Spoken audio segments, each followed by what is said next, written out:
Hello everyone, good morning. I welcome you back in the mathematics topic. Okay, I just hope you have completed your cell topic and its exercise. Okay, and it was very simple, I believe. So we'll continue now mathematics. In after these two topics, we'll be completing of mathematics. One is Euclid's geometry and second is lines and angle consecutively. After that, we will take some topic of science. Okay, so we'll continue with maths for maybe 2 weeks after this. So Euclid's geometry. uh, Geometry that what you are understanding till now from your grade 6 or maybe from your grade 7 is all about Euclid's geometry. Euclid is considered as a father of geometry, basically analytical geometry we can say. Geometry is divided into two sections. One is a practical geometry and second is analytical geometry. Okay, practical geometry is what I'll tell you. It is about mensuration, like maybe area, finding perimeter, right? All that is also considered as a geometry, or constructing some figures like triangle, hexagon and all that is practical geometry. Whereas analytical geometry in sense like triangles, making triangle congruent, or understanding about triangle, knowing its properties, quadrilateral, knowing its properties, all that is nothing but analytical geometry, right? So Euclid is the father of this kind of analytical geometry. So what he has done, he has worked on the geometry as well as not only about geometry, even he worked on a complete mathematics itself.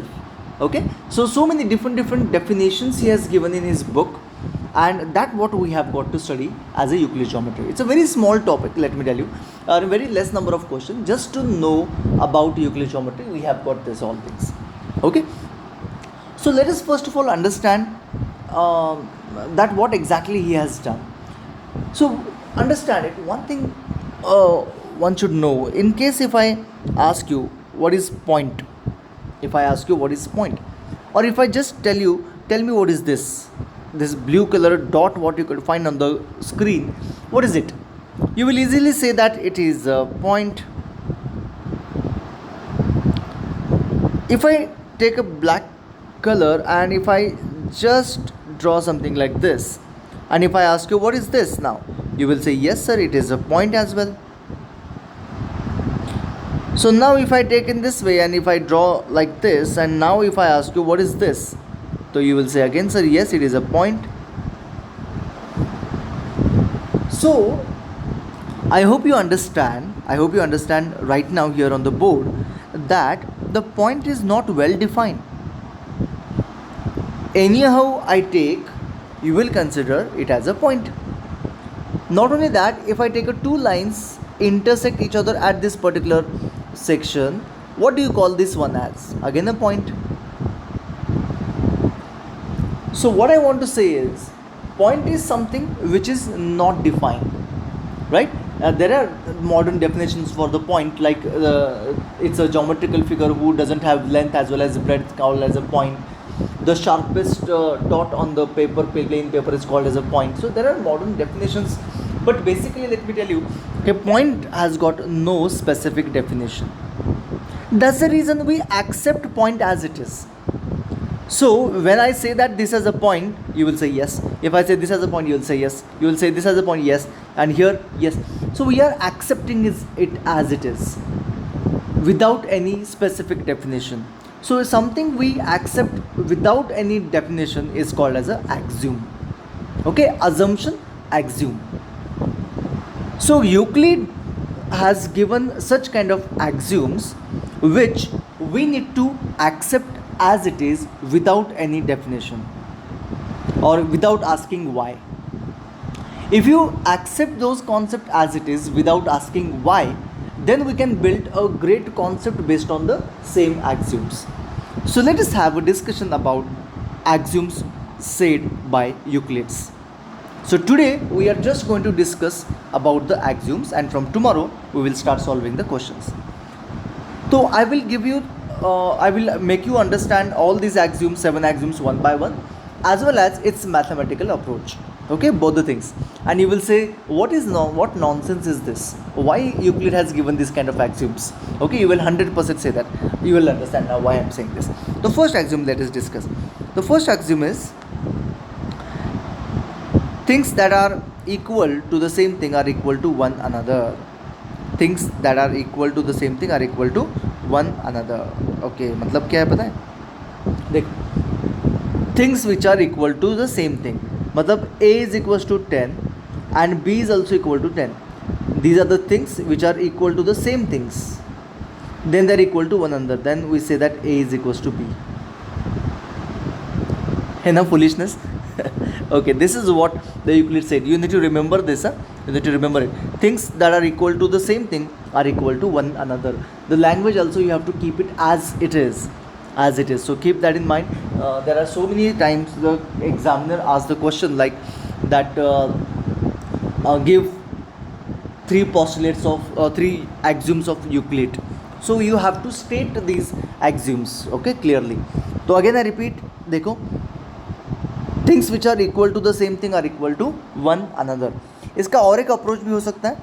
देखो ऐसे, a is equals to B and b is equals to C, then this implies a is equals to C. तो ये भी इसका एक approach हो सकता है. देखो, ये are these are the things which are equal to the same thing. Okay, both are equal to the same thing, so therefore a and c are equal, so they are equal to one another. So this also can be the approach to understand the first property. So this axiom is also considered as a transversal property. I hope you remember transversal property you have learned in your 8th standard. Okay, symmetric, reflexive and transitivity. Remember? So this is transitivity. Okay, a is equals to b and b is equals to c, then a is equals to c. So this is nothing but a transitivity itself. Next one, if equals are added to the equal, then the whole are equal. If equals are added to the equal, then the whole are equal. बहुत interesting है. देखो, imagine करो what is it saying. Based on this you solve equations. So many equations you have solved based on this particular axiom. So if you write, देखो, a is equals to b, these are equal.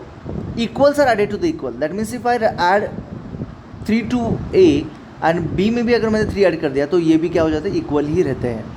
That means same thing you can add both the side. This is basically the question. This is basically the postulate. तो आपने इसको equation में कैसे use किया हुआ है, इस postulate को देखो, देखते रहो. x minus 3 is equals to 5, ये क्वेश्चन है. अभी मुझे x की वैल्यू फाइंड करनी है. नॉर्मली हम लोग क्या करते हैं, इस 3 को उधर शिफ्ट कर देते हैं. x is equals to 5 plus 3, तो what is the answer, x is equals to 8. लेकिन ये हम लोग बेसिकली यूक्लिड ज्योमेट्री से करते हैं, तो उसके बाद हमने वो प्रोसेस, शिफ्टिंग वाला प्रोसेस शुरू किया. But before this we started solving this by using Euclid geometry. कैसे, देखो, try to understand. x minus 3, these are equal, ये और ये इक्वल है. उसमें मैं 3 ऐड करता हूँ दोनों तरफ, both the side I am going to add 3. तो 3 ऐड किया, 5 प्लस 3. देखो, इस तरफ भी 3 ऐड किया, उस तरफ भी 3 ऐड किया, तो ये अलाउड है, right. According to Euclid axiom this is allowed to add same thing to both the side. So now 3 and minus 3 get cancelled, that is 0, so x will be equal to 8. This is the basic idea we are using while solving the equation. So what we use here, I hope you understand, we use the second postulate, second axiom that equals are added to the equal, then the whole are equal, the complete is equal. Okay, again I repeat, if a is equals to b, I can add same number to both the side. This is the second postulate. इसका और एक approach भी ऐसे हो सकता है. Try to understand. Another approach for the same postulate can be in this manner as well. Imagine if a is equals to b and c is equals to d. ये है इक्वेशन, ये है दूसरा equation. These are equal and these are also equal. The equals are added to the equal. मतलब ये दोनों एक दूसरे के साथ ऐड हो सकते हैं. That means we can add the equations. Okay, we can add the equations. तो ये कैसे ऐड कर सकते हैं, a plus c is equals to b plus d. Okay, ठीक है. Not only this, you can add in a different way as well. That means a plus d is equals to b plus c also we can do. Okay, cross also we can add. So this postulate allows us to add two equations.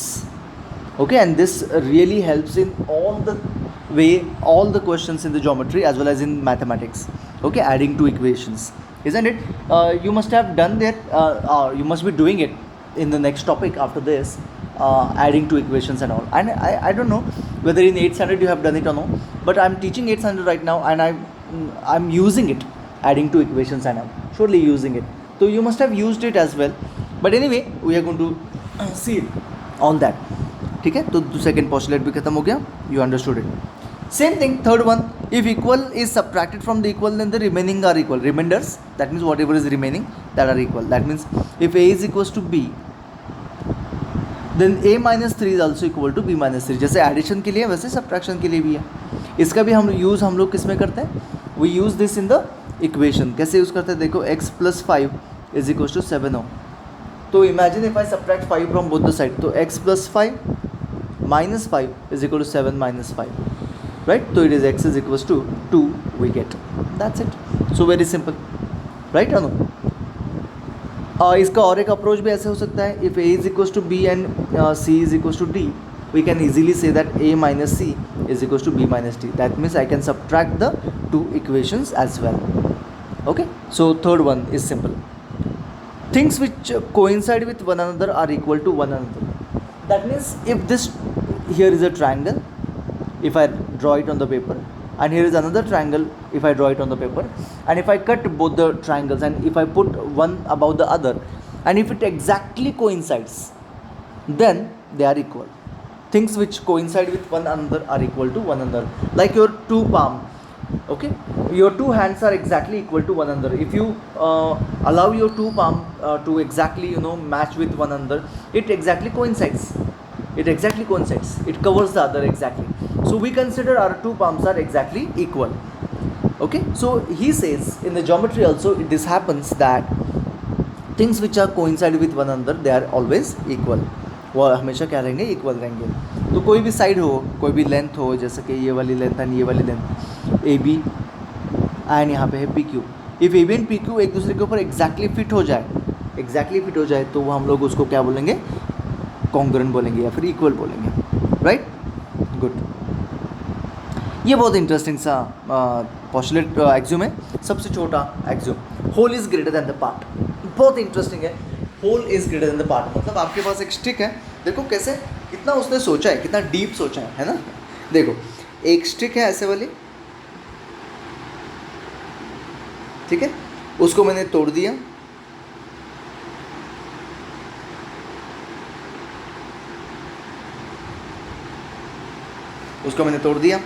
इसको बोलते हैं whole, और इसको बोलते हैं part 1, part 2. चलो अभी उस एक्सियोम को पढ़ते हैं. Whole is greater than the part. तो डोंट यू थिंक ये complete stick is greater than both the parts? इससे बड़ी होनी चाहिए. इधर इट पार्ट 2 से ये होल बड़ी है, पार्ट 1 से भी ये होल बड़ी.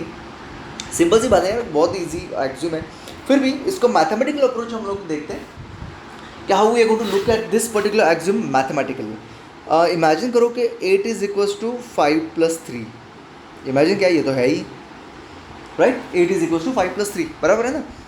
तो 8 को हम लोग होल कंसिडर करते हैं, and these are part 1 and this is part 2. Right? So do you think कि 8 is greater than 5 and 8 is greater than 3? बराबर है ना. तो ये हो गया, वही पोस्टुलेट हो गया, whole is greater than the part. तो 8 is greater than the remaining parts. Clear? Getting it? So very simple है, कुछ है ही नहीं इसमें, बहुत ईजी है. एक्सियोम ज़्यादा डिफिकल्ट नहीं है टू अंडरस्टैंड. हाँ, लेकिन you need to remember it. That's it. Next one देखते हैं. Things which are double of the same thing are equal to one another. Things which are, अरे यार ये इसका वर्ड लैंग्वेज ही बहुत हॉरिबल है. देखो, if A is equal to B, double of A is also equal to double of B. अब ये क्या बोलने की बात है? तो सिंपल सी बात है, ठीक है ना. Double of A is equal to of course double of B. ठीक है, तो वही चीज़ बताई गई है. Things which are double of the same thing are equal to one another. Double of the same thing which are equal to one another. तो ये भी इक्वल हो जाएंगे in case if the things are equal. उसे उल्टा भी हो सकता है. If things are equal to one another, इसका half a/2 is also equal to b/2. ये भी उसने बोला है. Things which are halfs of the same thing are equal to one another. So that's it. So very simple, we have 7 complete axioms. What you have to do today, you have to note down all these axioms in your notebook, just to remember it, nothing else, just to remember it. And if you remember, you can write the example of the same, if you remember. Otherwise, tomorrow, of course, we are going to solve the questions based on this. Okay? PDF I am going to send tomorrow of this particular topic. Okay? Till then, thank you so much. Bye bye. See you tomorrow.